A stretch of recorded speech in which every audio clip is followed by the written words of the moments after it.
तुम्ही बाहेर जर पाहत असाल तर छान असा स्नोफॉल सुरू आहे, सर्वत्र बर्फ पडतोय। हे बघा ना, स्नोफॉल असतो आपण आता बघतोय, अक्षरशः पांढरे शुभ्र कापसाचे धागे जमिनीवरती पडावे तसा हा स्नोफॉल सुरू आहे।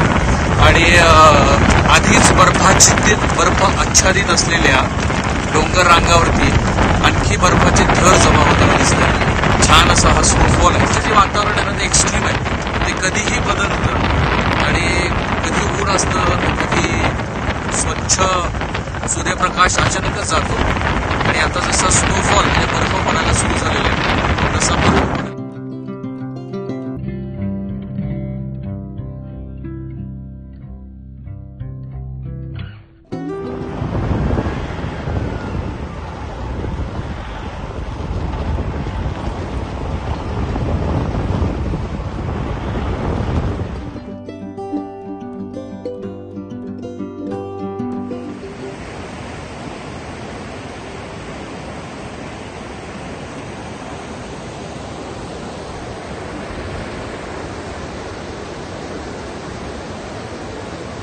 नमस्कार, मी राहुल कुलकर्णी। हिम अधिक अलय या दोन संस्कृत शब्दांचा मिळून जो एक मोठा शब्द बनला तो म्हणजे हिमालय, आणि त्या हिमालयामध्ये तुम्हा सर्वांचं स्वागत आहे। या माझ्या डाव्या हाताला ज्या दिसत आहेत त्या आहेत काराकोरम रेंज, आणि माझ्या या बाजूला ज्या तुम्हाला दिसत आहेत त्या आहेत लडाख रेंज। अशा पद्धतीने हिमालयाचे 3 प्रकार पडतात उंचीनुसार। कवी कालिदास हिमालयाला पृथ्वीचा मानदंड का म्हणतात, तर त्याचं कारण आहे त्याची भव्यता। या हिमालयामध्ये हा हिमालय म्हणजे काय, तर शिवाचं घर अर्थात कैलास सरोवर, कैलास पर्वत हा इथलाच। गौरीचं घर म्हणजे हिमालयाच्या मुलीचं घर म्हणजे हा इथला अधिवास। अफगाणिस्तान, पाकिस्तान, नेपाळ, म्यानमार, भूतान, भारत आणि बांगलादेश एवढ्या 7 देशांची भौगोलिक सीमा समृद्ध करणारी, लोकजीवन समृद्ध करणारा, इथल्या शेतीसाठी पाणी पुरवणारा असा हा हिमालय। या हिमालयामध्ये तुमचं स्वागत आहे। टेथिस नावाच्या समुद्राच्या 2 प्लेट्स म्हणजे इंडो ऑस्ट्रेलियन प्लेट्स एकमेकांशी घासल्या, आणि मी जिथे आता उभा आहे तो खरं म्हणजे टेथिस नावाचा समुद्र होता। या 2 प्लेट्स घासून एकमेकांशी घर्षण होऊन भूकंपातून या हिमालयाची निर्मिती झाली। 100 पेक्षा अधिक जगातली सर्वोच्च शिखरं, ज्यात माउंट एव्हरेस्ट पण आहे, ते या हिमालयात आहे। अशा या हिमालयाचा आजपासून आपण पुढची 10 दिवस प्रवास करणार आहोत, आणि या प्रवासामध्ये इथलं लोकजीवन, इथली शेती, इथे होत असलेले हवामान बदलाचे परिणाम, इथे ज्याला एक्स्ट्रीम असा शब्द वापरला जातो त्या एक्स्ट्रीम वातावरणाचे होत असलेले परिणाम, हे सगळे आपण पाहणार आहोत। स्वतःला माझ्यासोबत हिमालयाची सैर करूया। एरवी आपण पर्यटक म्हणून तर हिमालय बऱ्याच वेळेला पाहत असतो, पण आज जो तुम्हाला हिमालय दिसेल तो फार वेगळा असेल। ही अशी उंचच पांढरी शुभ्र हिमशिखरं या अशा नदींच्या सखल भागातून आपण प्रवास करू। चला।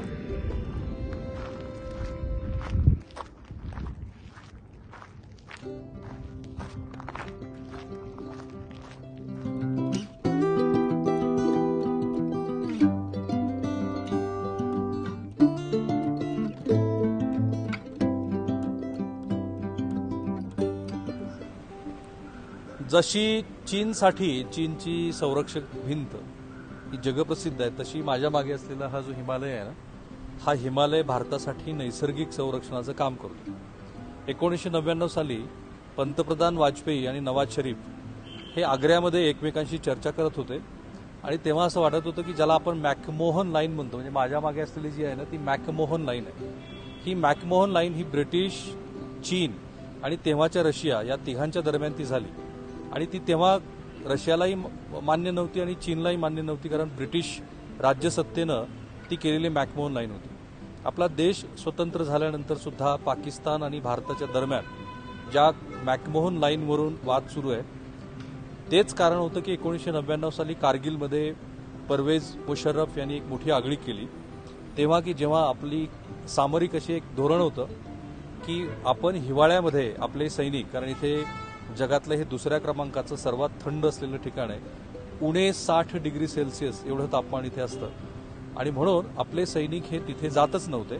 आणि त्या परिस्थितीचा परवेज मुशर्रफ यांनी फायदा घेतला की जेव्हा नवाज शरीफ आणि पंतप्रधान वाजपेयी हे दोन देशातला वाद कमी करण्याचा प्रयत्न करत असताना त्यांनी कबिल्याच्या वेशामध्ये इथं आपलं सैन्य घुसवलं. ते घुसवलेलं सैन्य हे इथल्या एका मेंढपाळाने, असे मेंढपाळ की जे 6 महिने हिमालयाच्या पायथ्याशी राहतात, 6 महिने हिमालयाच्या वर जातात, त्यापैकी एकाच्या लक्षात आलं आणि त्यांनी भारतीय सैनिकाला सांगितल्यानंतर आपण मग ते युद्ध अतिशय त्वेषाने लढलो आणि कारगिलमधला आपल्या सैनिकांच्या मोठ्या पराक्रमामुळं एक महत्वाचा विजय आपल्याला मिळाला. पण त्यानंतर मात्र या हिमालयाचं संरक्षण कसं करावं याविषयीचं आपलं धोरण बदललं. ते धोरण असं झालं की आता आपण हिवाळ्यामध्ये सुद्धा इथे उणे 60 डिग्री तापमानामध्ये सुद्धा आपले सैनिक इथे थांबतात आणि देशाचं रक्षण करतात. कारगिल शहरामध्ये मी आहे, या शहराची सुद्धा आपण सैर करूया. वंडरफुल सिटी आहे आणि त्यासोबतच इथं जे आपलं वॉर मेमोरियल आहे, आपल्या सैनिकांच्या पराक्रमाच्या स्मृती म्हणून आपण ते जतन केलंय, तिथलंही भारावून गेलेलं वातावरण आपण पाहूया. तर तुम्हाला या देशाचा इतिहास, भूगोल समजून घ्यायचा असेल तर इथली प्रत्येक छोटी मोठी गोष्ट भूगोलाच्या अनुषंगाने बघायला हवी. भूगोल कळाला तर इतिहास कळतो, इतिहास कळाला तर आपलं जे वर्तमान आहे ते वर्तमान असं का आहे याचा अंदाज येतो.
कारगिल क्या है?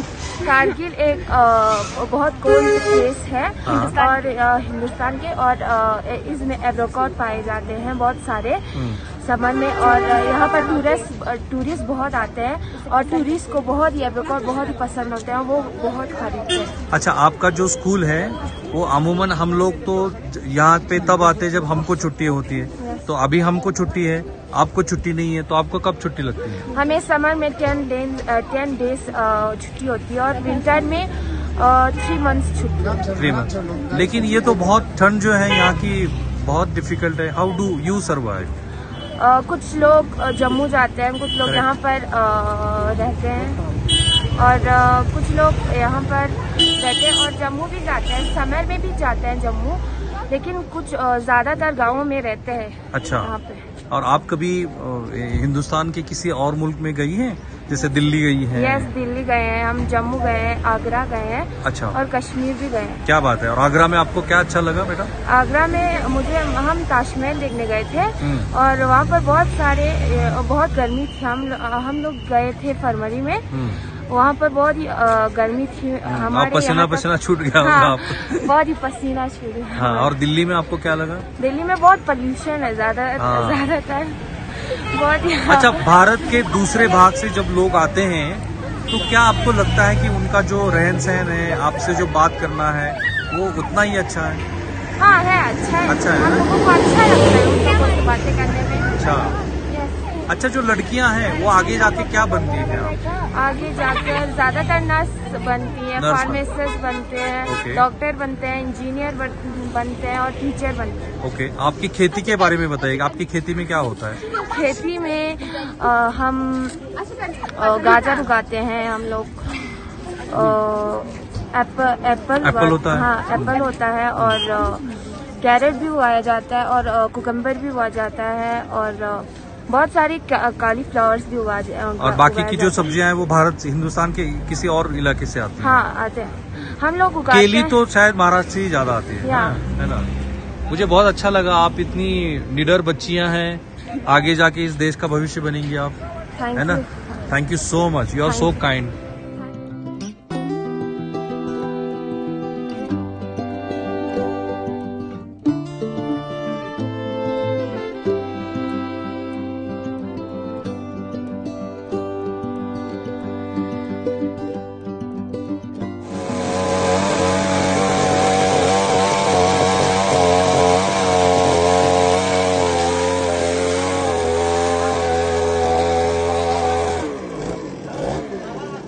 कौन सा लकड़ी है भाई साहब?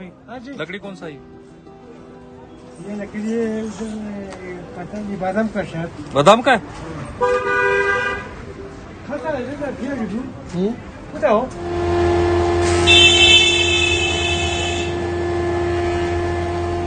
यहाँ बातें होती है हर तरह की लकड़ी की जी।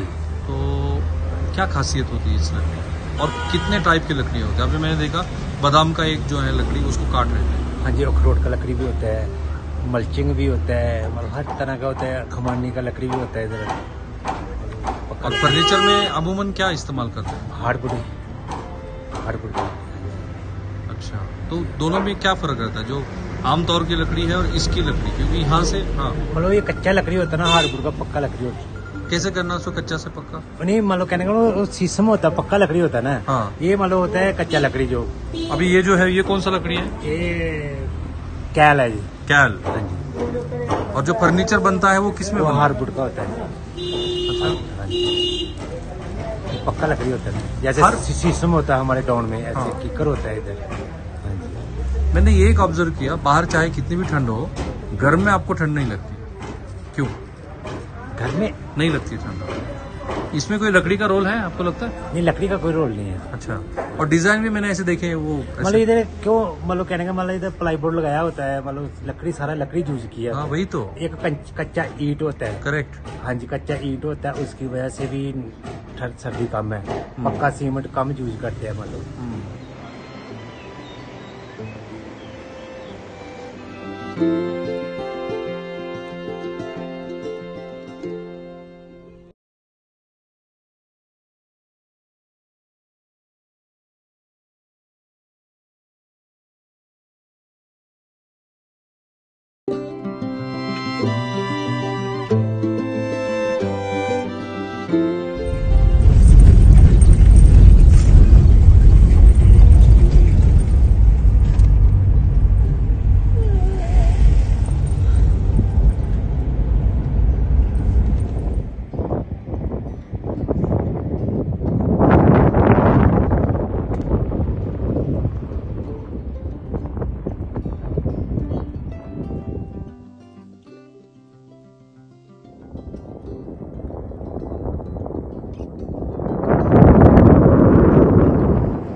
अरे आप तो ऐसे मास्क लगा रही।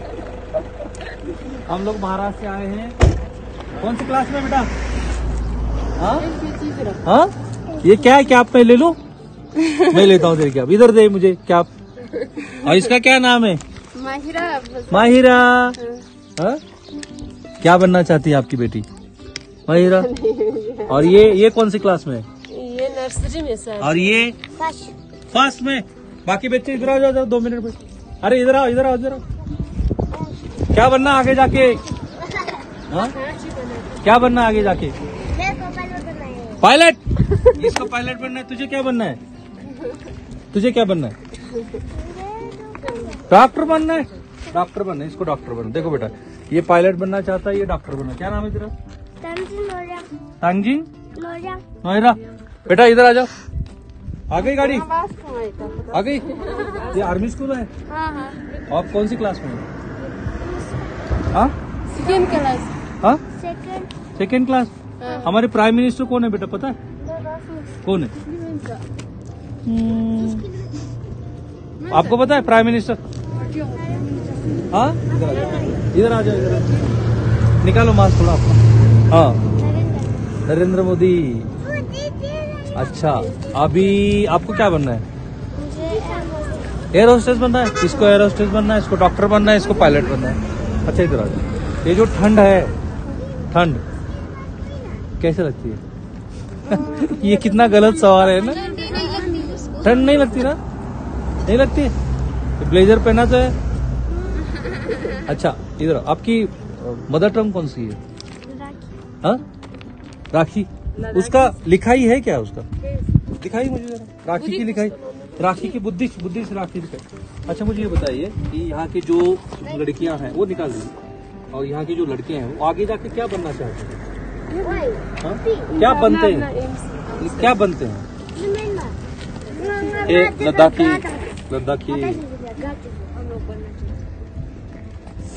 कौन सा है? लद्दाखी। अच्छा ये है क्या इसका टेक्सचर? ओके बेटा, क्या इसको पढ़ के बताओगे क्या लिखा है? आपको आता है? ये किसको पढ़ने को आता है? ये तो मुझे लगता है कि ये इंडिया का ये है ना? इधर बैठो, आप पीछे बैठो, दिखाओ पढ़ के। हाँ Zambulingi di stingdu skadik midawad tukstong klaryot penangnas mangpo jignyam zin patang a jignyam chak tu drojiniot rang resta tata choji pe poti skadik te और बेटा इसका मतलब क्या हुआ? मला पता नहीं सर. मतलब पता नाही. बघा असं आहे ना की हा देश जा इतका विविधतेने नटलेला आहे आणि प्रत्येक जणाचं जे ऍस्पिरेशन्स आपण म्हणतो, जी मला मोठं होऊन काय बनायचं. आपको क्या पायलट बनना है? याला पायलट बनायचंय. आपको और एयर होस्टेस बनना है, और कोई बंदी है उसको डॉक्टर बनना है. ग्रेट. चलो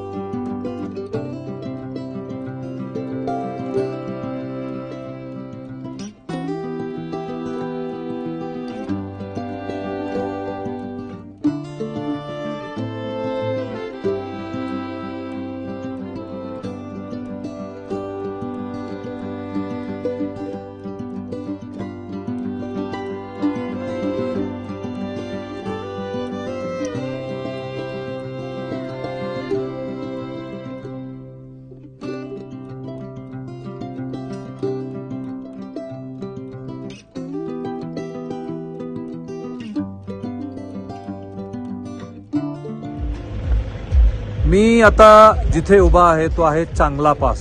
पास म्हणजे एक खिंड. माझ्या मागे जो तुम्हाला दिसतोय ना, हा चांगला पास आहे. 17,688 फूट एवढ्या उंचीवरती आपण आता उभ्या आहोत. आणि अर्थातच त्यामुळं ऑक्सिजनची पातळी कमी आहे. पण याच अतिउच्चतम उंचीवरती जेव्हा तुम्ही असता तेव्हा नेमकं काय घडतं, तर याचा अभ्यास करण्यासाठी भारत सरकारचं इथे एक केंद्र आहे. ते केंद्र माझ्या मागे आहे. इथे भारत सरकारच्या वतीनं हाय अल्टिट्यूड वरती काय अभ्यास केला, काय करायला हवं, कशा परिस्थितीचा इथे काय परिस्थिती होऊ शकते त्याचा अभ्यास करण्यासाठीचं ते केंद्र आहे. खारदुंगा पास, चांगला पास ही हिमालयातली अशी जी 100 पर्वतराजी आहेत की जी एक्स्ट्रीम उंचीवरती आहेत, त्या पर्वतराजीपैकी ही काही पर्वतराजी आहे. आणि मी जसं म्हणालो तसं की खांगला पास हा जो चांगला पास आहे हा पास म्हणजे खिंड. एक डोंगराची ह्या हिमालयाची एक रांग संपली आणि दुसरी रांग जेव्हा सुरू होते तेव्हा त्या दोन रांगेला जोडणारा दुवा म्हणजे खिंड, जशी आपली पावनखिंड तशी. तुम्ही बघत असाल तर जागोजागी बर्फ पडलेला आहे, प्रत्येक ठिकाणी बर्फ आहे. पर्यटक इथे येतात. हा 12ही महिने खुला असतो, पण हिवाळ्यामध्ये विशेषतः या ठिकाणी 2 टप्प्यामध्ये इथल्या येणाऱ्या प्रवाशांची वाहतूक केली जाते. मी काल माझ्या आयफोनमध्ये इथली ऑक्सिजनची पातळी चेक केली आणि माइंड यू इथे काल मी खारदुंगला पासला होतो तेव्हा ती होती अर्थातच केवळ 71. म्हणजे कोरोनाच्या पहिल्या आणि दुसऱ्या लाटेमध्ये आपण आपल्या रुग्णांना असं म्हणत होतो की तुमची जर 95 पेक्षा कमी पातळी झाली तर तुम्ही तत्काळ रुग्णालयामध्ये भरती व्हा. पण इथे काल मी 71 एवढ्या कमी ऑक्सिजनची पातळी असताना 3 तास त्या खारदुंगा पासमध्ये अडकलेलो होतो. हिमालय महान आहे आणि म्हणूनच कवी कालिदास हिमालयाला पृथ्वीचा मानदंड म्हणतात. हिम अधिक आलय म्हणजे हिमाचं घर असा हिमालय. कैलासपती अर्थात महादेवाचं घर म्हणजे हिमालय. गौरी अर्थात पार्वतीचं घर म्हणजे हिमालय. आपल्या भारत देशाला सुजलाम सुफलाम करणारा भाग म्हणजे हा हिमालय. माझ्या महाराष्ट्रातल्या पर्जन्यछायेतल्या क्षेत्रातल्या 100 स्क्वेअर किलोमीटर भागाला पाऊस आणणारा भाग म्हणजे हा हिमालय. माझ्या देशातल्या 8 ते 9 महत्वाच्या नद्यांना पाणी देणारा हा भाग म्हणजे हा हिमालय. एवढंच नाही तर भारत, बांगलादेश, अफगाणिस्तान, नेपाळ, भूतान, चीन, पाकिस्तान या देशातलं लोकजीवन समृद्ध करणारा भाग म्हणजे हा हिमालय. सो थांबूया आपण इथे. आज आपला हा जो हिमालयातला जो प्रवास आहे एक्स्ट्रीम हिमालयातला तो इथे थांबतोय. पण काय आहे की पर्यटक म्हणून जेव्हा तुम्ही इथे याल तेव्हा या हिमालयाचं जे नैसर्गिक सौंदर्य आहे ते तर बघाच बघा, पण या निसर्गाचं जतन कसं करायला हवं. कारण मला इथं असं सांगितलं की इथे सुद्धा आता हवामान बदलाचे परिणाम होताना दिसत आहेत. बाय द वे मी हा गॉगल का घातलाय तर या बर्फामध्ये जर तुम्ही गॉगल न घालता फिरलात तर तुमचे डोळे लाल होणं, डोळे चुरचूर करणं असा प्रकार होऊ शकतो. तर मी असं म्हणत होतो की हवामान बदलाचे परिणाम आता इथं दिसू लागलेले आहेत. बर्फाची जी पातळी आहे ती हळूहळू कमी झालेली आहे. बर्फ पडण्याचं प्रमाण कमी झालेलं आहे असं इथले लोक सांगतायत. आणि नदीतला त्यामुळं नदी पात्रामध्ये येत असलेलं जे पाणी आहे इथून जे वाहत येतं तेही कमी झालेलं आहे. सो विचार करा, जर हे असं झालं तर माझ्या बिहार, उत्तर प्रदेश आणि देशाच्या उर्वरित भागामध्ये आसाम, ओडिसा या भागामध्ये जो नदी पात्रातनं येत असलेला पाण्याचा जो स्रोत आहे तो जर कमी झाला तर काय होतं. आणि म्हणून आपण तात्काळ जागा होऊया. क्लायमेट चेंज, हवामानातले बदल ही फक्त आता तज्ज्ञांनी चर्चा करण्याची गोष्ट नाहीये हे समजून घेऊया.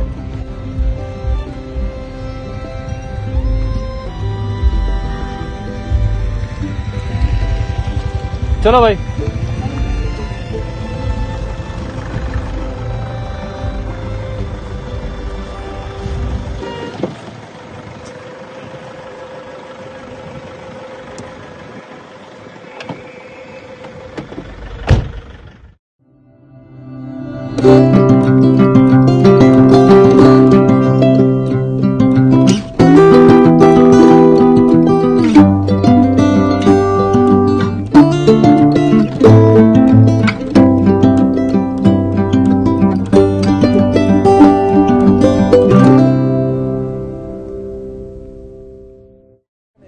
जगाच्या मानवी संस्कृतीचा जर अभ्यास करायचा असेल तर नदीपात्र का महत्वाचं आहे. जगातलं कुठलीही मानवी संस्कृती ही नदीपात्राच्या वस्तीवरती बसलेली आहे, म्हणजे नदीपात्राच्या कडेला. आता सिंधू ही जी नदी आहे ना, ह्या नदीनं ज्याला भारताचा द्विकल्प आपण म्हणतो किंवा साऊथ एशिया म्हणतो त्या साऊथ एशियाच्या दृष्टीनं फार महत्वाची भूमिका बजावलेली आहे. ज्याला दोआब आपण म्हणतो, म्हणजे जो गया, वाराणसी हा जो सगळा भाग आहे किंवा उत्तर प्रदेशचा भाग असेल किंवा बिहारचा भाग असेल, या भागासाठी हिमालयाचं महत्त्व काय तर ही सिंधू आणि झंस्कार जिथे आता मी उभा आहे त्या ठिकाणचा हा संगम. हिमालय हा भारताच्या एकूण भौगोलिक रचनेमध्ये फार महत्त्वाची भूमिका का बजावतो तर हिमालयामधून भारतातल्या प्रमुख नद्यांचा उगम होतो. आता इथे जे तुम्ही बघताय ही एक झंस्कार नावाची व्हॅली आहे. त्या व्हॅलीमध्ये जो लडाख भूभाग आहे त्या लडाख भूभागातलं जे जलसिंचन करवते ती नदी इथे या सिंधू नदीशी येऊन मिळते. आणि मी ज्या नदी संस्कृतीचा उल्लेख केला तर जगाचा इतिहास जर तुम्हाला अभ्यासायचा असेल तर सर्वात आधी अभ्यास करावा लागतो तो नदीच्या उगमाचा. नदीचा उगम कुठे झाला आणि ती पुढे कशी कशी वाहत गेली, त्या नदीच्या काठावरती जनसंस्कृती कशी वाढली आणि ती वाढत वाढत मग तिथून एक समाजजीवन आपण आपल्यात समाजजीवन घडत गेलं. काही जणांना छोटे छोटे डॉक्टर काही जणांना खूप छोटे छोटे प्रश्न पडू शकतात ज्याचा तुम्ही आता एक्सप्लेनेशन दिलंय की इकडचं थोडंसं गढूळ आहे, इकडचं थोडंसं स्वच्छ आहे. खरं तर ही ग्रेटर हिमालयातून आलेली झंस्कार नदी आहे. म्हणजे हिमालयाचे 3 भाग. हो, ग्रेटर, लेझर, शिवलिक. करेक्ट. तर ग्रेटर हिमालयातून आली ही नदी, त्याच्यामुळे हिच्याबरोबर बर्फ जास्त असतो तिथे, त्याच्यामुळे सेडिमेंट येतोय. हा सेडिमेंट सेटल झालाय सिंधूचा, त्याच्यामुळे याचा पीएच, दोघींचा पीएच वेगळा आहे, टीडीएस व्हॅल्यू वेगळी आहे, त्याच्यामुळे मर्ज होण्यासाठी वेळ लागतो त्याला. आपण तिथं बघतोय दोन्हीचा संगम होत असताना, दोन्हीचा संगम होत असताना, त्यामुळे त्या लवकर एकत्र होत नाहीत. आता याचा पाण्याचा फ्लो जास्त असता तर दोघेही अर्ध्या अर्ध्या वाहत जातात. आपल्याला ते स्पष्ट दिसतं, फक्त पाण्याचा फ्लो हिचा कमी आहे सिंधूचा, नाहीतर ते अर्ध्यापर्यंत ते कापत कापत दोन्ही लवकर एक टीडीएस एकत्र येत नाहीत लवकर. एक हलका एक जड लवकर मिक्स होत नाही. राईट. श्री सुशील कुमार शिंदे हे भारताचे ज्यावेळेला ऊर्जा मंत्री होते त्यावेळेला हायड्रोलिक पॉवरवरती एक मोठं धोरण भारत सरकारने आणलं होतं, खास करून नॉर्थ ईस्टमध्ये आणि या भागामध्ये हायड्रोलिक पॉवरच्या निर्मितीच्या दृष्टीनं श्री सुशील कुमार शिंदे यांच्या काळामध्ये चांगले प्रयत्न सुरू झाले. आणि हे जे तुम्हाला क्लीन वॉटर दिसतंय त्याचं कारण खरं म्हणजे डॉक्टर वरचे हायड्रोलिक प्रोजेक्ट आहेत, बरोबर ना? नक्कीच आहे त्याच्यामध्येच.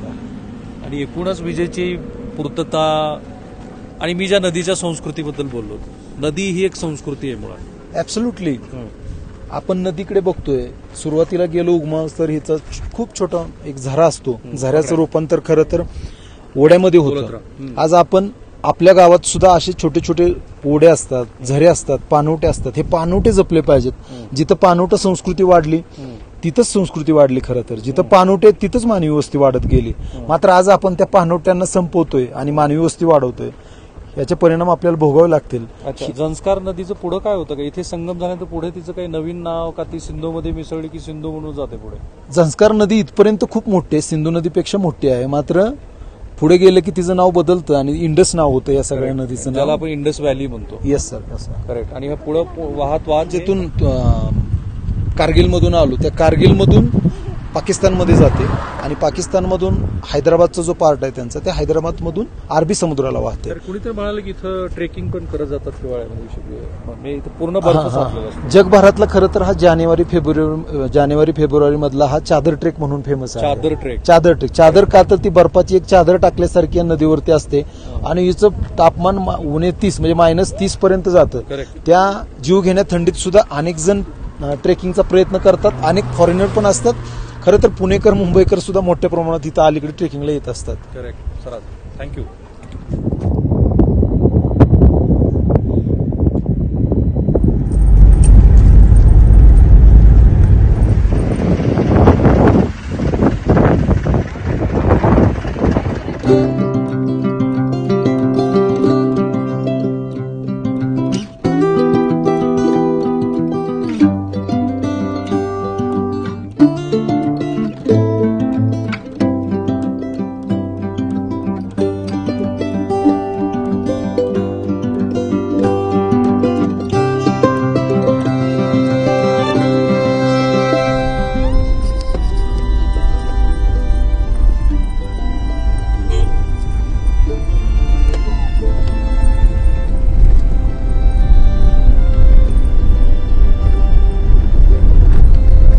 चौदा 14,000 फुटावरती हे लेबर क्या बना रही है? खाना खा रहे हैं. कितने बजे आए थे आप काम करने? हम 7 बजे आए थे. सुबह 7 बजे आए थे. हाँ जी. और क्या बना रही हैं आप? अभी हम इधर पत्थर कटा कर रहे हैं. क्या कर रहे हैं? पत्थर कलेक्शन कर रहे हैं. पत्थर का. क्या नाम है आपका? सिरिंग डोलमा. आपका? नवा जलमा. और आपका क्या नाम है? 14,000 फुटावरती लेबर काम करता है. आपका क्या नाम है? हाँ जी. आपका नाम? मेरा सोनम बुटी है. आप? यांग जी है. और आप? टेंटी है. अच्छा. और सुबह 7 बजे आए. 7 बजे फिर घर का काम कैसे हो गया? घर का तो काम करना पड़ेगा। 5 बजे उठ के खाना बना के लेके आता है। 4 बजे क्या करना, सर आना ही पड़ेगा मजदूर। अच्छा, पेट के लिए आना पड़ेगा। 5 वाजता उठून आलेले त्या लेबर 14,000 फुटावरती। कितनी आपको मजुरी है? हाँ जी, मजुरी कितनी है? 16 होगा सर। क्या 16? 16,000 साल महीने को 16,000। हाँ जी, सैलरी 16,000। और आप क्या काम करती हैं सुबह सुबह आके? सुबह आगे पत्थर कलेक्शन और पूरा दीवार में बढ़ाई करना, मेडिसिन रोड में इंस्टॉलिंग करना है। आपने तो अच्छा गॉगल लगाया है। सभी ने गॉगल पहना है। बर्फ के हाँ, वही बताएं। अगर कोई गॉगल नहीं पहनता है तो क्या होता है? पूरा आँख लाल हो जाता है ना, और पानी आने लगता है, फिर पत्थर वत्थर घुस जाता है ना तोड़ते वक्त। मुझे तो अभी आपसे बात करते हुए भी दिक्कत हो रही है ना, हवा कम है यहाँ पे। हाँ जी, आपको आदत नहीं है ना। आदत नहीं है आपको, ऐसा कभी नहीं होता? ऑक्सीजन लेवल कम है आपकी? हफ्ता 2-3 दिन बैठेगा फिर आएगा तो होता है। हाँ, एक्लिमेटाइजेशन बोलते हैं उसको। चलिए, बहुत बहुत शुक्रिया आपका। Thank you sir. कमाल आहे ना लोकांची।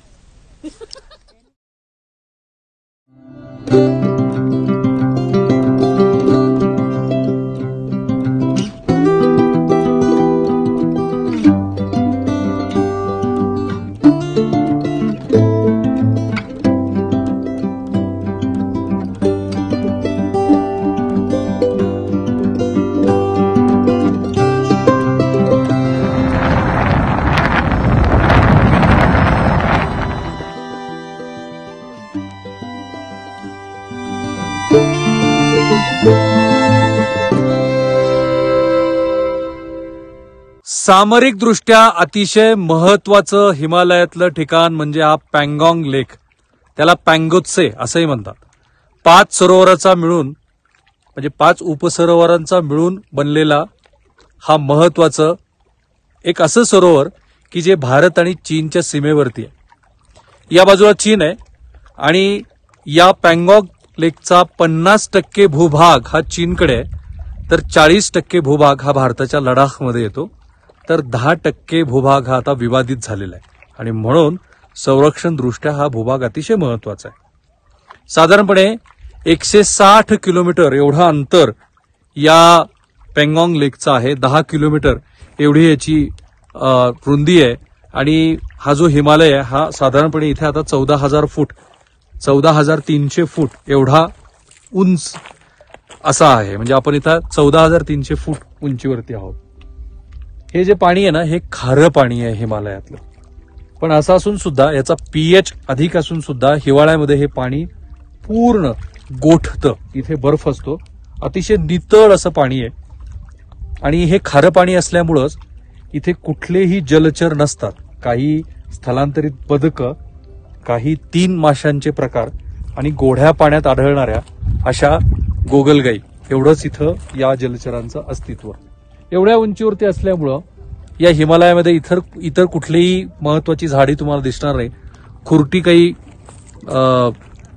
खुरटं गवत तुम्हाला इथे दिसेल. भारताच्या दृष्टीनं सुद्धा संरक्षण सिद्धता म्हणून या बाजूला एक मोठा भारतीय सैनिकांचा तळ आहे आणि या तळाच्या बरोबरच इथे काही बोटी आहेत की ज्या बोटी या पँगॉंग सरोवरातनं आपला जो भूभाग आहे तिथपर्यंतचा निगराणीसाठीचं काम करत असतात. पर्यटक इथे येतात.